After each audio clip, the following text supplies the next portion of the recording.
Hello guys, welcome to my channel. मैं उम्मीद करता हूं कि आप लोग बहुत अच्छे होंगे और स्वस्थ होंगे और आपकी पढ़ाई अच्छे से चल रही होगी। आज का टॉपिक है संधि। तो चलिए स्टार्ट करते हैं। संधि। तो देखिए, सबसे पहली बात है कि संधि संधि क्या होता है। तो संधि का परिभाषा होती है कि दो वर्णों के मेल को संधि कहते हैं। तो देखिए, संधि का विलोम क्या होता है, विग्रह होता है। और संधि का शाब्दिक अर्थ क्या होता है, मेल या जोड़। आपने भी हिस्ट्री में बहुत सारी चीज़ें पढ़ी होंगी। तो उसमें दो राजाओं, जो राजा पराजित होता था या कुछ हार स्वीकार करता था, तो वो संधि कर लेता था। मतलब क्या होता था, उसके अधीन, यानी दोनों मिलकर अब एक हो जाते थे। वैसे ही इस संधि का कॉन्सेप्ट वहीं से है।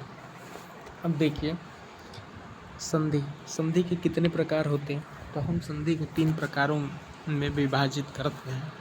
पहला है स्वर संधि, दूसरा है व्यंजन संधि और तीसरा है विसर्ग संधि। ठीक। अब देखिए, स्वर संधि को ना पांच पांच प्रकार में विभाजित करते हैं, यानी स्वर संधि के 5 भेद हैं। अब देखिए, स्वर संधि के कौन कौन सा भेद है। तो देखिए, पहला है दीर्घ, दूसरा है गुण, तीसरा है वृद्धि, यण और आयादी। अब देखिए, इनका ट्रिक क्या है कि पहला और तीसरा वर्ण मिलकर दीर्घ संधि बनाएगा। अब देखिए, दीर्घ संधि जो है अपने परिवार के लोगों से मिलकर बनता है। अपने परिवार के लोगों से मिलकर बनता है। तो आपको एक चीज़ मैं बता दूं, मुझे पता है। अब देखिए, जो दीर्घ स्वर संधि होते हैं वो सजातीय स्वर होते हैं। तो सजातीय कौन, जो आपको मैंने वर्णमाला में पढ़ाया था। अगर आपने नहीं देखा है तो आप उसे जाकर देख सकते हैं। आ, ई और उ। ठीक, ये सजातीय में आते हैं। अच्छा, सजातीय का मतलब होता है, इसको पढ़ने से ही पता चल रहा है कि सजातीय यानी समान जाति, यानी एक जाति के स्वरों को सजातीय कहते हैं। दीर्घ स्वर जो है ए प्लस ए, बी प्लस बी मिलकर ही बनते हैं। देखिए, मैं आगे चल कर आपको अच्छे से एक्सप्लेन करता हूँ। पहले आप इस चार्ट को यहीं पे समझ लीजिए, फिर मैं आगे आपको अच्छे से एक्सप्लेन कर रहा हूँ कि ए प्लस ए, बी प्लस बी क्या होता है। अब देखिए, गुण संधि है दूसरे और तीसरे से मिलकर बनता है ए प्लस बी से। गुण स्वर संधि जो है अर्ध समृद्ध है। तो इसमें आते हैं ए और ओ, और अपवाद में है अर का मात्रा ऐसे करके दिखाता है। ठीक, ये सिंगल मात्रा होते हैं, जैसे कि ए, ये ओ वाला है और ये अर का मात्रा है। नेक्स्ट है आपका वृद्धि संधि, ए प्लस सी से मिलकर बना है, और ये दूसरे और तीसरे से मिलकर बनते हैं। इसमें आते हैं ए, औ, और ये डबल मात्राएं वाले होते हैं, इनके मात्रा ऐसे होते हैं। नेक्स्ट है आपका यण संधि, पहले और दूसरे से मिलकर बने होते हैं। यण, इसमें क्या होता है कि आधा होता है। अंतस्थ और बी प्लस अन्य से मिलकर बना है। अंतस्थ आपको पता है कि ये विसर्ग वाले होते हैं। नेक्स्ट है आपका अयादि। अयादि शब्दों के बीच में होते हैं व और य प्लस सी प्लस अन्य से मिलकर बने होते हैं। देखिए, क्या होते हैं, अयादि के जो होते हैं ना, शब्दों के बीच में य या व शब्द आते हैं। अच्छा, मैंने आपको ये चार्ट पढ़ाया, मुझे पता है कि आपको घंटा को समझ में नहीं आया, क्योंकि मैंने आपके दिमाग की दही कर दी कि आप बोलेंगे कि भाई ये तूने क्या पढ़ा दिया। तो देखिए, यहाँ पर मैं अच्छे से एक्सप्लेन करता हूँ। देखिए, तो सबसे पहली बात है कि संधि की परिभाषा क्या है। तो दो वर्णों के मेल को संधि कहते हैं। ठीक, अथवा दूसरे शब्दों में अगर आप कहें या दूसरी परिभाषा, तो दो वर्णों के सहयोग से किसी शब्द के निर्माण में जो विकार या परिवर्तन होता है उसे संधि कहते हैं। अच्छा, विकार क्या होता है? तो विकार का मतलब ही बदलाव को होता है, यानी चेंज को कहते हैं विकार। नेक्स्ट है आपका, यहाँ पर मैंने एक एग्जाम्पल दिया है, कृष्णोपासक। ठीक, तो अब इसे जब आप परिभाषा पढ़ेंगे तो इसमें क्या लिखा हुआ है, अरे यार ये क्यों आता है, परिभाषा लिखा है कि दो वर्णों के सहयोग से किसी शब्द का निर्माण हो। तो जब आप कृष्णोपासक को संधि विच्छेद करेंगे तो कृष्ण प्लस उपासक में टूटेगा, और आपको पता है कि लास्ट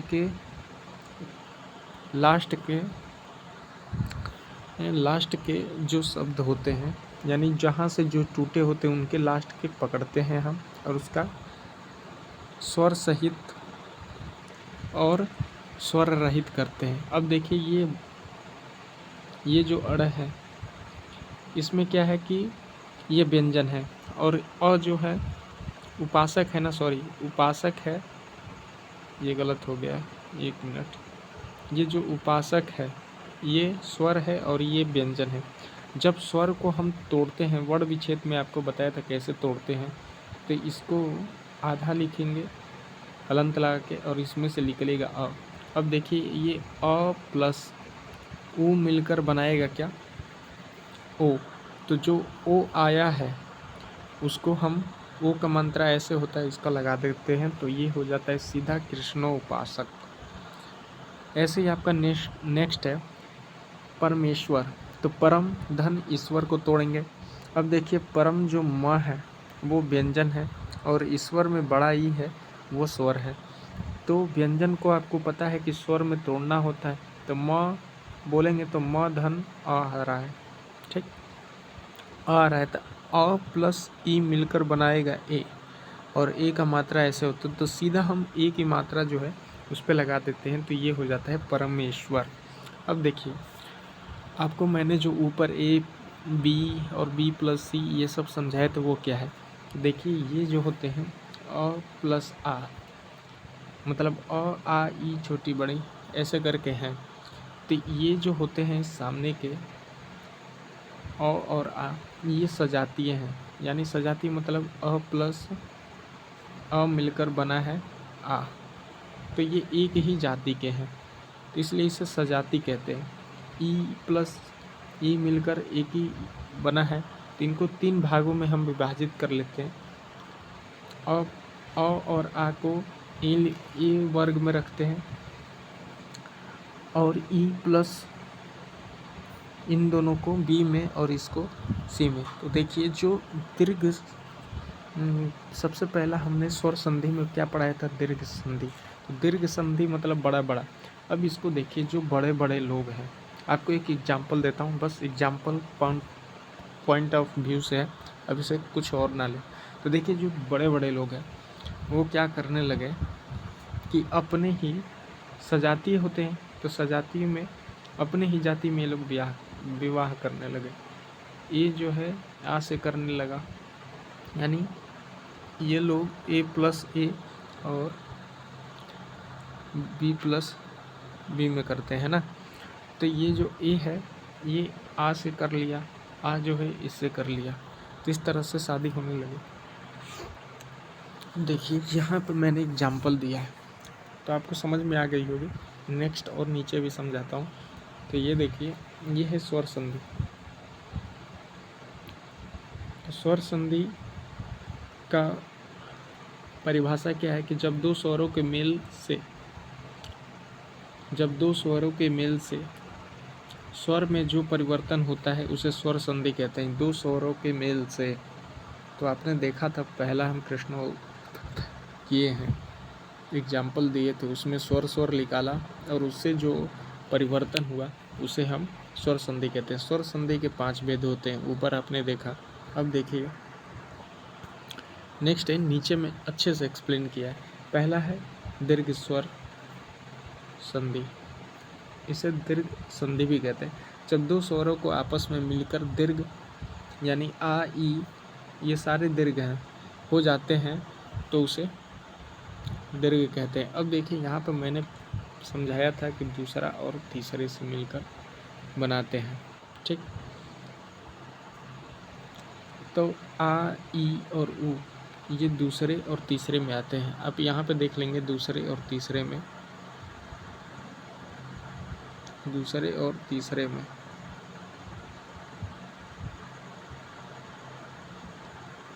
ठीक है, तो देखिए ये क्या होते हैं, सजातीय होते हैं। सजातीय स्वर यानी सजातीय अपने परिवार के में संधि करते हैं। ठीक। अब देखिए यहाँ पे है अ प्लस अ मिलकर आ बनाएगा, अ प्लस आ मिलकर आ बनाएगा, आ प्लस अ मिलकर आ बनाएगा, और आ प्लस आ मिलकर भी आ ही बनाएगा। तो यानी क्या करते हैं, ए प्लस ए वाले होते हैं। ठीक। अब देखिए बी वाले क्या करते हैं, ई प्लस ई मिलकर बड़ी ई प्लस बड़ी मिलकर बड़ी ही बनाएगा, बड़ी ई मिलकर छोटी ई बड़ी ही बनाएगा, बड़ी बड़ी दोनों मिलकर बड़ी बनाएंगे, यानी बी प्लस बी। तो दीर्घ में कुल मिला के दीर्घ में क्या होता है कि अपने में ही जाति में करते हैं। इनमें तीन आते हैं, अ, ई और उ। ठीक। अब देखिए यहाँ पे हमने संधि विच्छेद किया है। तो देखिए ये है स्वार्थी। तो स्वार्थी को हम कैसे तोड़ेंगे, सबसे पहली बात आपको दिखा कि अ प्लस आ मिलाकर दीर्घ में आ ही बनता है। दीर्घ संधि जो है वो उसका पूरा सीन ये है कि हमेशा आ ही बनता है। तो आपको आ जहाँ भी दिखे वहीं से आपको तोड़ देना है। तो देखिए ये जो है, देखिए ये जो है स व, अब देखिए स्वार्थी लिखा है तो सौ धन वो आपने तोड़ दिया, 100 हो गया और धन अर्थी हो गया। ठीक। अब आपको पता है, ओ सॉरी कैसे आएगा ये, दोबारा लिख देते हैं, 100 धन वो धन अर्थी। ठीक। आपको पता है क्या कि लास्ट के वर्णों को हम देखते हैं तो वो जो है ये व्यंजन है और ये जो अ है ये स्वर है। तो वो को अगर हम यहाँ पे बताते हैं, वो को जब हम वो संधि वर्ण विच्छेद करेंगे तो वो में अ आएगा। तो अ और ये अ मिलकर बना देंगे क्या, आ। जब आ का निर्माण करेंगे तो वो जो क्या होता है, यहाँ पे चुपचाप ये आके लग जाएगा और ये हो जाएगा स्वार्थी। ऐसे ही देखिए राम अवतार। ठीक। ये है रामा अवतार, राम प्लस अवतार बन के बना है रामा अवतार। परम धन अणु मिलकर बना है परमाणु। पिता धन अंबर मिलकर बना है पीताम्बर। दीप धन आवली बन के बना है दीपावली। आपको एक चीज़ कॉमन मिलेगी दीर्घ स्वर संधि में कि जहाँ से भी आ का मात्रा आपको दिखे वहीं से आपको तोड़ देना है। ठीक। जहाँ भी आपको आ का मात्रा दिखे वहीं से तोड़ देंगे तो दीर्घ स्वर संधि बनेगा। और तोड़ने का मतलब क्या है कि उसके सार्थक शब्द बने। ऐसा नहीं कि जैसे कि लिखा है पी धनता, सॉरी कुछ बड़ा लेना पड़ेगा, राम माँ जन्म जन, ऐसे ही लिखाएगा ना, रामा जन्म, सॉरी यहाँ पे राम धन जन्म होना चाहिए तब राम जन्म होगा। ठीक ना। तो आपको आ का मात्रा दिखे तो यहीं से तोड़ देना है। ऐसा नहीं कि भैया यहाँ पे राम लिखा हुआ है यहाँ पे इसको जन्म करके ऐसे तोड़ दे, तो ऐसे नहीं।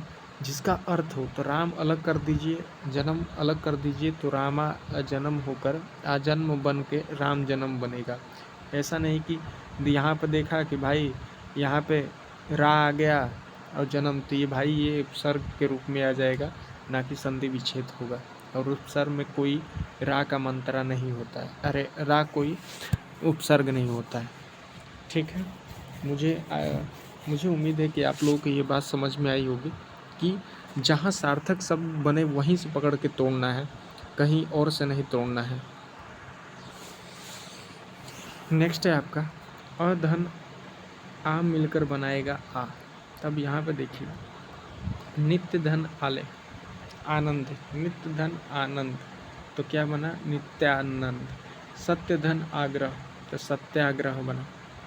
अब देखिए यहाँ पे सत्य आग्रह है ना, तो सीधा आपको एक चीज़ पता है कि भैया दीर्घ स्वर संधि में हमेशा आ का मंत्र आएगा। तो यहाँ पे सत्याग्रह है तो आप सत्य ऐसे लिखेंगे और प्लस आग्रह लिख देंगे, क्योंकि आपको पता है कि आ के मंत्र से पकड़ के हमें तोड़ना है। ठीक वैसे ही है भोजन धन आले, तो भोजन आले, देव धन आले देवालय, और हिम धन आले हिमालय। देखिए आपको बता दे कुछ भी चीज़ 100% तो काम नहीं करती है ना। तो ये जो ट्रिक है 99% आपको सही करेगी। आपको जहाँ से भी दिखे, आपको कुछ समझ में ना आए पेपर में, तो सीधा आ का मंत्रा देखना, वहीं से पकड़ के तोड़ देना है और उस लास्ट वाले को वर्ण विच्छेद करके देखना है कि हाँ भाई पता चले कि व्यंजन है और इधर भी व्यंजन है, तो वो दूसरे में चीज़ में आ जाएगा। तो आपको स्वर पहला जो जिससे तोड़ेंगे या तो वो स्वर आ जाए या इधर स्वर आ जाए या इधर व्यंजन आ जाए और इधर स्वर आ जाए, तभी इसका दीर्घ स्वर संधि में आएगा, है ना। तो आप इस बात को ध्यान रखेंगे और ना समझ में आए तो 99% ये वाला आपको ट्रिक काम करेगा कि सीधा आ का मंत्रा जहाँ से मिले वहीं से पकड़ के उसे तोड़ देना है और वर्ण विच्छेद कर देना है। अब देखिए ये है आ धन अ मिलकर बनाएगा आ, तो विद्या धन अर्थी बनाएगा विद्यार्थी, परीक्षा धन अर्थी बनाएगा परीक्षार्थी, रेखा धन अंकित बनाएगा रेखांकित। और एक बात बता दे 99% जो मैंने एग्जाम्पल लिया है ये PYQ है। और भाई आप किसी भी पेपर में बैठ के देखना, जो यूपी के जितने भी स्पेशल पेपर होते हैं भाई ये पूरा PYQ ही ला कर चेप देते हैं। ये ऐसे हैं कि ऑप्शन भी कहीं कहीं चेंज नहीं करते हैं। तो आप ज़्यादा टेंशन लेने की नहीं है, इन सब चीज़ों में 10-20 ही होते हैं। PYQ आप टेक्स्ट बुक से या कहीं से भी बुक से या मैं जो करा रहा हूँ या मैं प्रैक्टिस लेके आऊँगा, उन सब चीज़ों से आपका कवर हो जाएगा। अगर आपको कुछ इसमें समझ में ना आए ना, तो बस आप एग्जाम्पल रट लेंगे, तो भाई वहाँ पर जाके ऑप्शन देखते ही टिक मार देंगे और 99% चांस है कि सही हो जाएगा। मैं ये गारंटी लेता हूँ आपका, क्योंकि मैं भी ऐसे ही करता हूँ। लेकिन हाँ आपको मैंने बता दिया है कि प्रैक्टिस करेंगे तो आपको समझ में आ जाएगा कि कहाँ से क्या करना है। तो दीर्घ स्वर संधि में तो आपको टेंशन ही नहीं लेना है, जहाँ आ की मंत्रा मिले वहीं पकड़ के तोड़ देना है भाई, इसकी तंगड़िए तोड़ देना है। अब देखिए आ धन आ मिलकर बनाएगा आ, तो देखिए यहाँ पे श्रद्धा आनंद क्या बना श्रद्धानंद, वार्ता धन आलाप क्या बनेगा वार्तालाप, विद्या धन आले क्या बनेगा विद्यालय, दया धन आनंद क्या बनेगा दयानंद। तो आपको यहाँ पे दिख रहा है जहाँ जहाँ आ का मंत्रा वहीं से टूटा हुआ है। तो आपको बात ये समझ में आ गई कि भैया आपने जो बताया है ना ये 99% ट्रिक कार्य करती है। तो इसी बात पे आप प्रेमा, एक शब्द मैं बोल रहा हूँ, वो बहुत बड़े व्यक्ति हैं,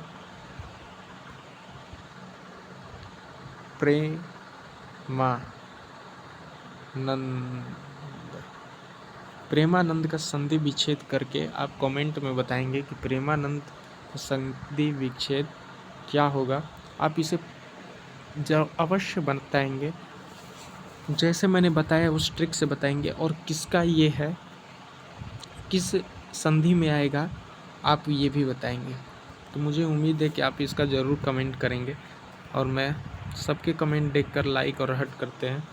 आज का ये जो टॉपिक है अभी द एंड हुआ है, क्योंकि ये पूरी तरह से ख़त्म नहीं हुआ है, अभी बहुत सारी चीज़ है इसमें बताने के लिए, लेकिन मैंने दीर्घ स्वर संधि को लगभग बता दिया है।